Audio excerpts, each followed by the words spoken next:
Valmiki Ramayana, Ayodhya Kanda, Book Number 2, Sarga 96, Roman numerals XCVI 96. The Magic Shaft.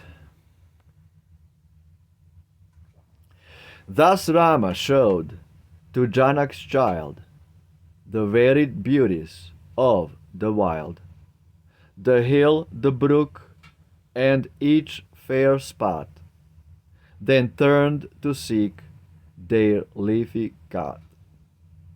North of the mountain Rama found a cavern in the sloping ground.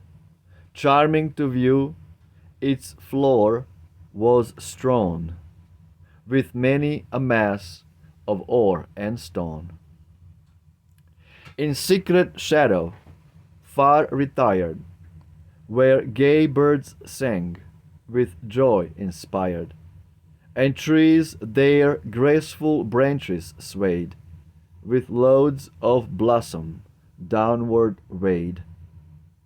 Soon as he saw the cave which took each living heart, and trained the look. Thus Rama spoke to Sita, who gazed wondering on the sylvan view. Does this fair cave beneath the height, Videhan lady, charm thy sight? Then let us resting here a while, and longer of the way beguile.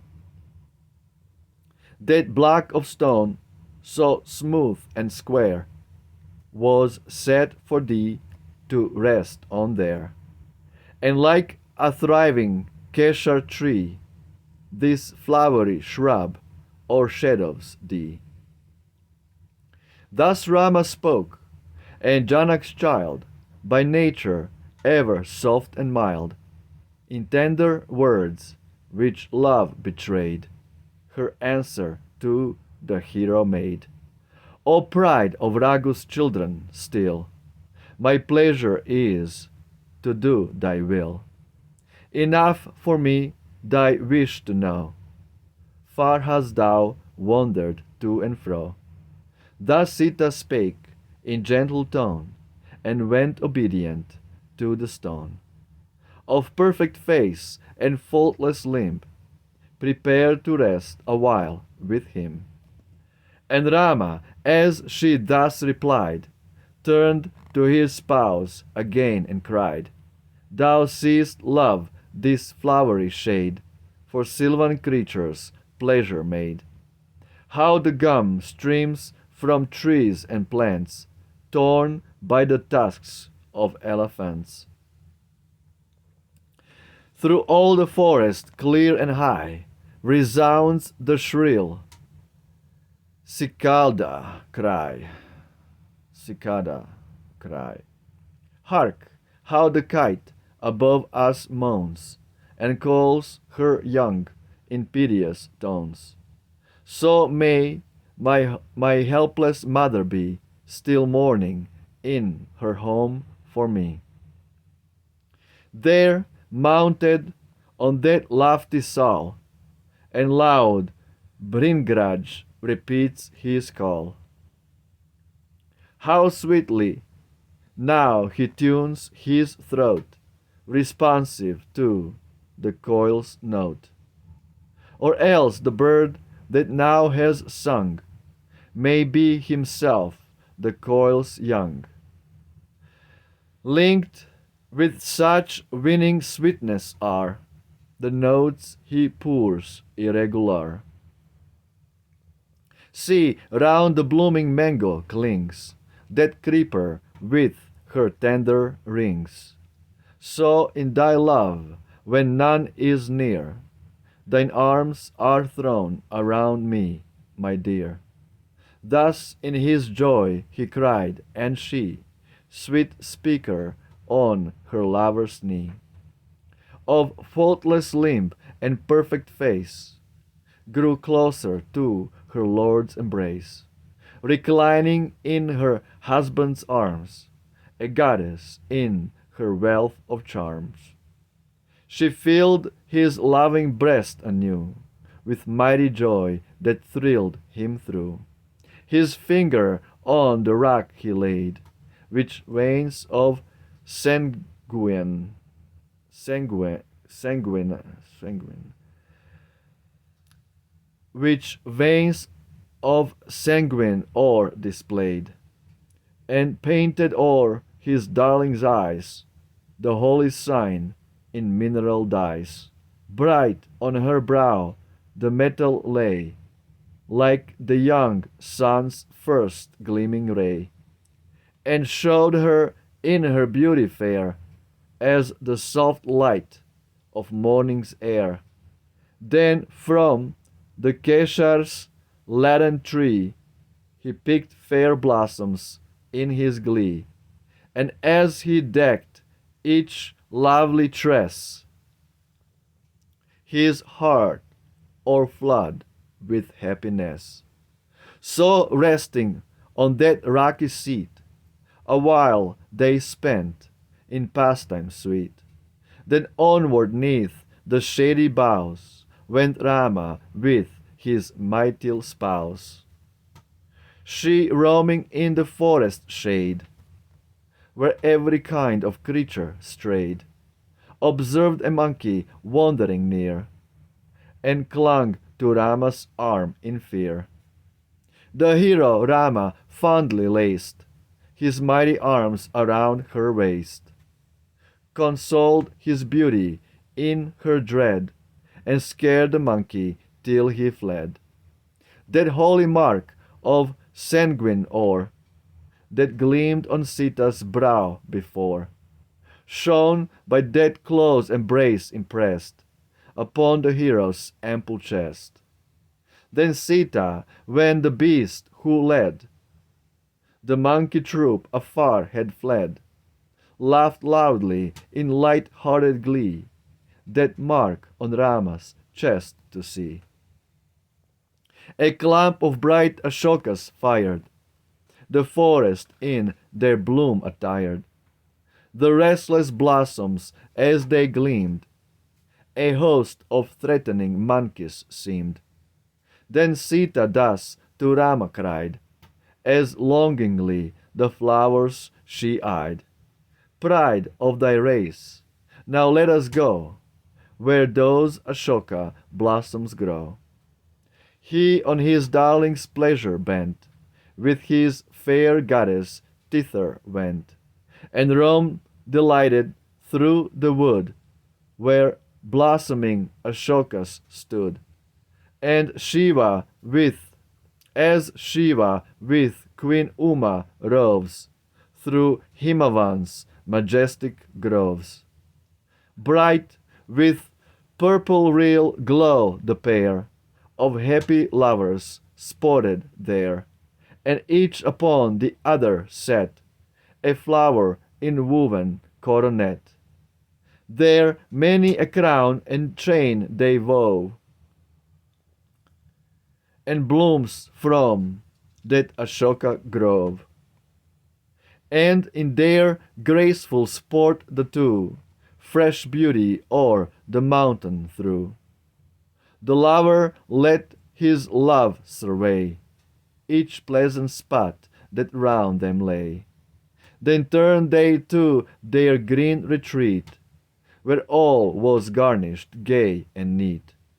By brotherly affection led, Sumitra's son to meet them sped, as showed the labors of the day, done while his brother was away. There lay 10 black deer duly slain, with arrows pure of poison stain, piled in a mighty heap to dry, with many another carcass nigh. And Lakshman's brother saw, o'erjoyed, the work that had his hands employed. Then to his consort thus he cried, now be the general gifts supplied. Then Sita, fairest beauty, placed the food for living things to taste, and set before the brothers meat, and honey that the pair might eat. They ate the meal her hands supplied, their lips with water purified. Then Janak's daughter sat at last, and duly made her own repast. The other venison, to be dried, piled up in heaps, was set aside. And Rama told his wife to stay, and drive the flocking crows away. Her husband saw her much distressed by one more bold than all the rest, whose wings were where'er he chose could fly, now pierce the earth, now roam the sky. Then Rama laughed to see her stirred to anger by the plaguing bird. Proud of his love, the beauteous dame, with burning rage, was all aflame. Now here, now there, again, she chased the crow, but all in vain. Enraging her, so quick to strike, with beak and wing, find claw alike. Then how the proud lip quivered, how the dark frown marked her angry brow. When Rama saw her cheek aglow with passion, he rebuked the crow. But bold in impudence the bird, with no respect for Rama's word, fearless again at Sita flew. Then Rama's wrath to fury grew. The hero of the mighty arm spoke o'er a shaft the mystic charm, laid the dire weapon on his bow, and launched it at the shameless crow. The bird, empowered by gods to spring through earth itself on rapid wing, through the three worlds in terror fled, still followed by that arrow dread. Where'er he flew, now here, now there, a cloud of weapons filled the air. Back to the high-souled prince he fled, and bent at Rama's feet his head. And then, as Sita looked, began his speech in accents of a man. O pardon, and for pity's sake, spare Rama, spare my life to take. Where'er I turn, where'er I flee, no shelter from this shaft I see. The chieftain heard the crow entreat, helpless and prostrate at his feet. And while soft pity moved his breast, with wisest speech the bird addressed, I took the troubled Sita's part, and furious anger filled my heart. Then on the string my arrow lay, charmed with a spell thy life to slay. Thou seekest now my feet to crave forgiveness and thy life to save. So shall thy prayer have due respect, the suppliant I must still protect. But ne'er in vain this dart may flee, yield for thy life a part of thee. What portion of thy body, say, shall this mine arrow rend away? Thus far, O bird, thus far alone, on thee my pity may be shown. Forfeit a part thy life to buy, 'tis better so to live than die. Thus Rama spoke. The bird of air pondered his speech with anxious care, and wisely deemed it good to give one of his eyes that he might live. To Raghu's son he made reply, O Rama, I will yield an eye. So let me in thy grace confined, and live hereafter single-eyed. Then Rama charged the shaft, and lo, full in the eye it smote the crow. And the Videhan lady gazed upon the ruined, eye amazed.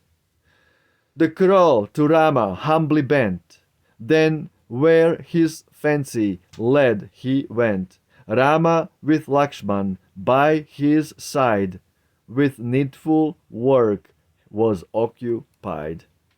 Wow, absolutely wow. Beautiful.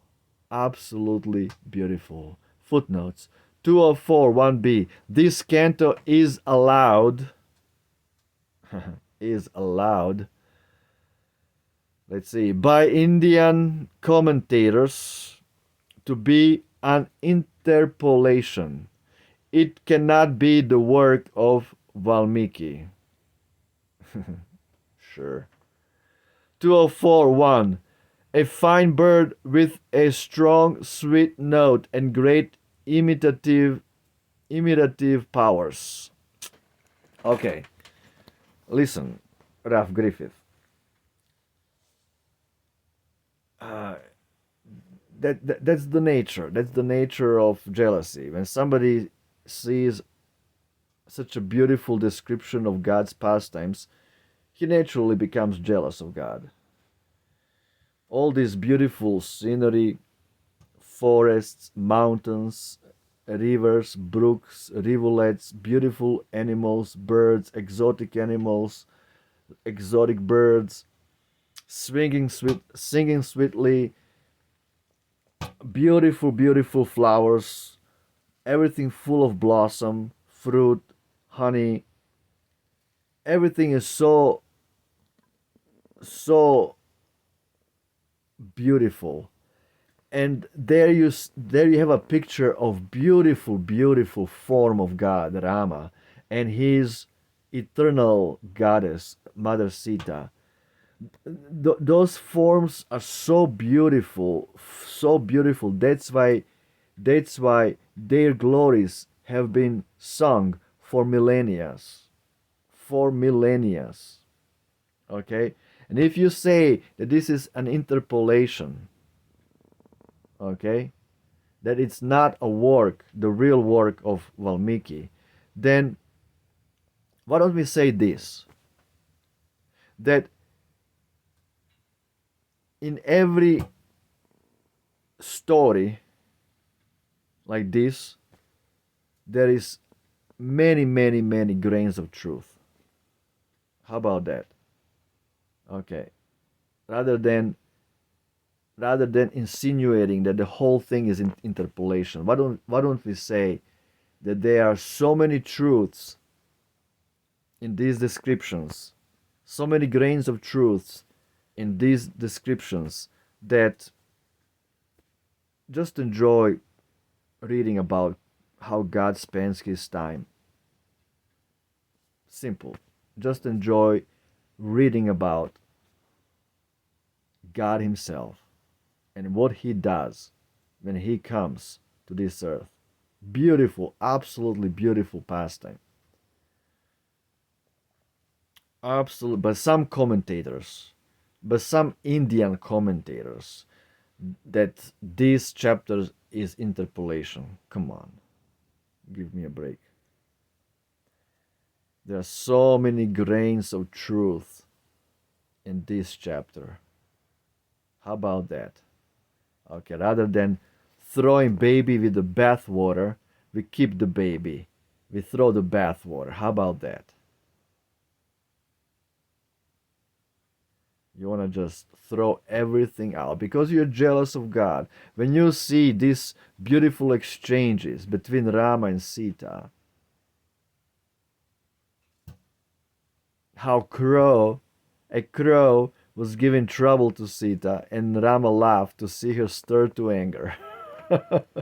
Imagine this scene. Just imagine this beautiful scene, this beautiful exchange between God and his goddess. How about that?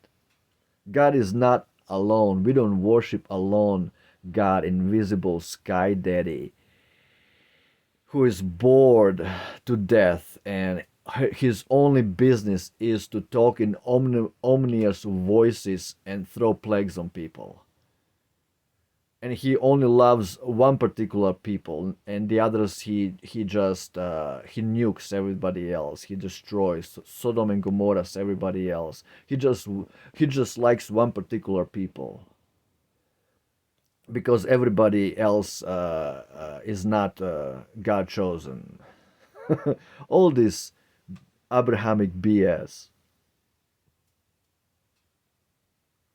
So yeah, that's what God does, enjoys in a beautiful, beautiful, in His beautiful creation. That's what God does. He performs these eternal pastimes, the true transcendental Netflix. When everybody tunes into this kind of transcendental Netflix, can get free from all karma, bad or good, and fully understand the nature of God. The human form is created by God. God has copyrights to the human form. So what do you think? He has no form, he's formless, brainless, faceless, dickless. That's what you think? You think wrong. God has beautiful form of a man, human form. 2 arms, 2 legs, 1 head. Called Rama, called Krishna. And he has beautiful goddess called Sita, called Hare, called Radha. Like absolutely beautiful description.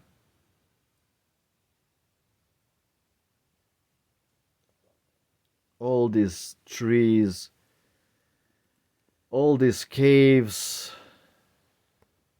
And here we go. Thus Rama spoke to Sita, who gazed wondering on the sylvan view. This is where the Latin word for forest comes from Sita. Okay, Sylvan, Sylvia, Rhea Sylvia, the goddess of forest. The goddess of forest. Who is the goddess of forest? It's Sita. Sita, the goddess Sita, she spent most of her life in the forest. He was in exile with Rama for 14 years, and then she was banished back to the forest by Rama himself. It is the greatest drama love story ever told, Ramayana. Rhea Sylvia, that's Latin for goddess Sita, the goddess of the forest. Absolutely beautiful chapter. And yes, there are so many grains of truth. We just accept it as it is. It's beautiful narration of God's eternal pastimes. Sri Ramayana. Jai Shri Ram. Hail Ram.